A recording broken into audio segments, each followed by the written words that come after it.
ملکہ بلقیس کا واقعہ آپ کو سناتا ہوں۔ اپنے زمانے کی عورتوں میں سب سے زیادہ عقل مند، تدبیر والی، علم کے اعتبار سے بھی سب سے برتر۔ ان کا نام تھا یلمقہ بنت مشرع بن ذی جدن۔ والد ان کے بادشاہ تھے اور یہ امور سلطنت میں اپنے والد کی مشیر تھی، ایڈوائزر تھی۔ اپنے والد کے انتقال کے بعد یہ ملکہ بن گئی۔ پہلے غیر مسلمہ تھیں، سورج کی پجاری تھیں، استغفر اللہ۔ حضرت سلیمان علی نبینا علیہ الصلوۃ والسلام کی بارگاہ میں حاضر ہو کر انہوں نے اسلام قبول کیا اور ان کی زوجیت کا شرف پایا۔ ان کا واقعہ قبول اسلام کا کیا ہے؟ ایک مرتبہ سلیمان علی نبینا علیہ الصلوۃ والسلام، جنہیں اللہ پاک نے نبوت بھی عطا فرمائی اور پوری زمین کی ساری دنیا کی سلطنت عطا فرمائی، ان کے لشکر میں انسانوں کے علاوہ جنات بھی ہوتے تھے، پرندے بھی ہوتے تھے۔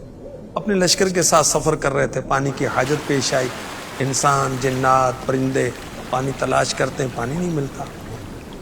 ہدہد، اس کو اللہ نے یہ مہارت دی کہ پانی تلاش کر لیتا تھا، زمین کے اندر پانی کی موجودگی دیکھ لیتا اور پانی قریب ہے یا دور ہے اس کو پتہ چل جاتا۔ جب ہدہد کو طلب کیا گیا تو ہدہد یہ موجود نہیں تھا۔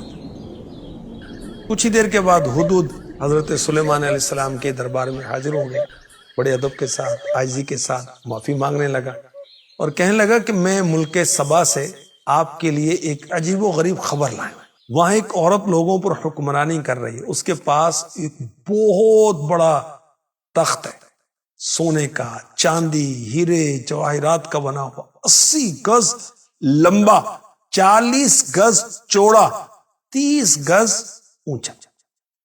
مگر افسوس کی بات یہ ہے کہ وہ لوگ خدا کو چھوڑ کر سورج کی پوجا کرتے ہیں، استغفر اللہ۔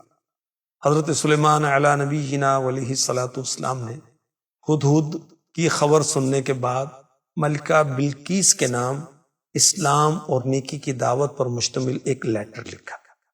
وہ لیٹر جو تھا وہ ہدہد کے سپرد کیا گیا، فرمایا میرا یہ خط لے جاؤ، ان کو دو، پھر دیکھنا ان کا ری ایکشن کیا ہے، رد عمل کیا ہے۔ ہدہد ملکہ بلقیس کے پاس پہنچتا ہے، اس کے گرد امراء ہیں، وزراء ہیں، وہ لیٹر بلقیس ملکہ کی گود میں ڈال دیتا ہے۔ دربار میں موجود وزراء کو اس نے ایڈریس کیا، مخاطب کیا اور اطلاع کی کہ سلیمان علیہ السلام کا خط آیا ہے اور انہوں نے ہمیں مسلمان ہونے اور فرما برداری کرتے ہوئے اپنے پاس آنے کا آرڈر کیا ہے۔ خط کا مضمون سنا کر ملکہ بلقیس اپنے وزیروں کی طرف متوجہ ہوئی اور کہا کہ اس بارے مجھے مشورہ دے، کیا کرنا چاہیے؟ وزراء نے کہا کہ ہم جنگ کریں گے۔ جب بلقیس نے دیکھا یہ لوگ جنگ کی طرف مائل ہیں تو کہا کہ یہ تو اچھی بات نہیں ہے، میرا مشورہ یہ ہے کہ ہم سلیمان علیہ السلام کو کچھ گفٹ بھیجتے ہیں، تحفے بھیجتے ہیں، معلوم ہو جائے گا اگر وہ بادشاہ ہیں تو وہ گفٹ قبول کر لیں گے، نبی ہیں تو ہدیہ قبول نہیں کریں گے، گفٹ قبول نہیں کریں گے اور اپنے دین کی پیروی کے لیے ہمیں انسسٹ کریں گے، مجبور کریں گے۔ ملکہ نے خط اور کثیر مال و دولت کے تحائف، گفٹ جو تھے وہ قاصدوں کے ذریعے سلیمان علیہ السلام کی بارگاہ میں روانہ کیے۔ اس تمام کی معلومات ہدہد پرندے نے حضرت سلیمان علیہ السلام کو پہنچا دی۔ قاصد جب حضرت سلیمان علیہ السلام کی بارگاہ میں پہنچے، ان کے وفد کا، ڈیلیگیشن کا جو امیر تھا منذر بن عمرو، اس سے سلیمان علیہ السلام نے فرمایا ان تحفوں کی مجھے کوئی حاجت نہیں، اللہ نے مجھے مال بھی دیا ہے، نبوت بھی عطا فرمائی، اب تم اپنی ملکہ کے پاس چلے جاؤ اور اطلاع دو کہ میرا لشکر آ رہا۔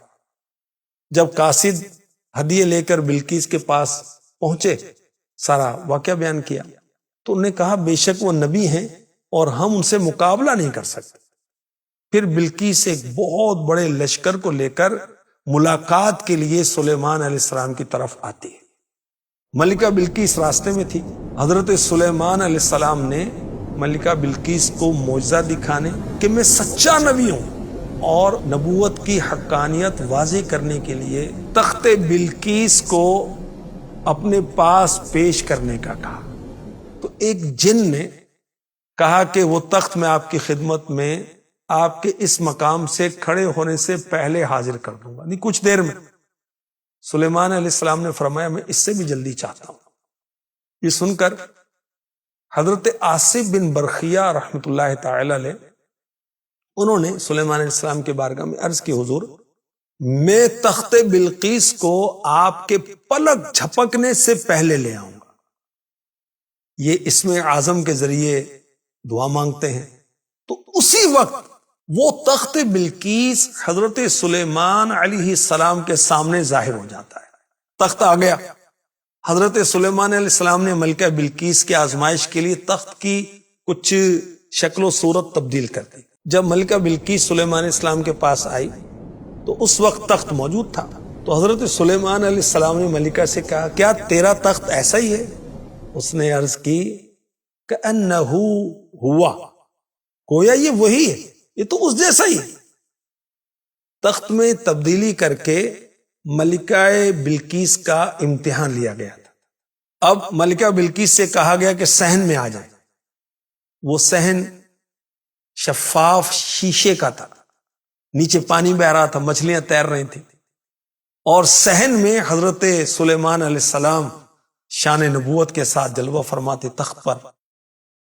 ملکہ نے اس صحن کو دیکھا، سمجھی کہ گہرا پانی ہے، اس نے اپنی پنڈلیوں سے کپڑا اونچا کر لیا کہ پانی میں چل کر سلیمان علیہ السلام کی خدمت میں حاضر ہو سکے۔ حضرت سلیمان علیہ السلام نے فرمایا پانی نہیں، یہ تو شیشوں سے جڑا ہوا ایک ملائم صحن ہے۔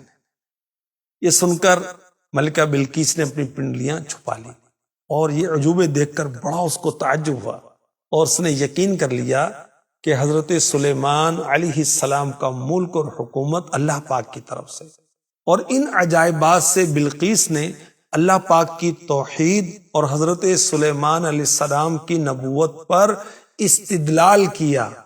اب حضرت سلیمان علیہ السلام نے اسلام کی دعوت دی تو ملکہ بلقیس نے عرض کی یا رب میں نے اپنی جان پر ظلم کیا، اور میں سلیمان کے ساتھ اس اللہ کے حضور گردن رکھتی ہوں جو سارے جہان کا رب ہے۔ پھر ملکہ بلقیس نے حضرت سلیمان علیہ السلام کی اطاعت قبول کی اور کہا ہمیں اللہ پاک کی قدرت اور آپ کی نبوت کے صحیح ہونے کی خبر ہو چکی ہے، ہم نے آپ کی اطاعت اور فرمان برداری اختیار کی اور اسلام قبول کیا، اور بلقیس ملکہ مسلمان ہو گئی، اور انہیں حضرت سلیمان علیہ السلام کی زوجیت کا شرف بھی حاصل ہوا۔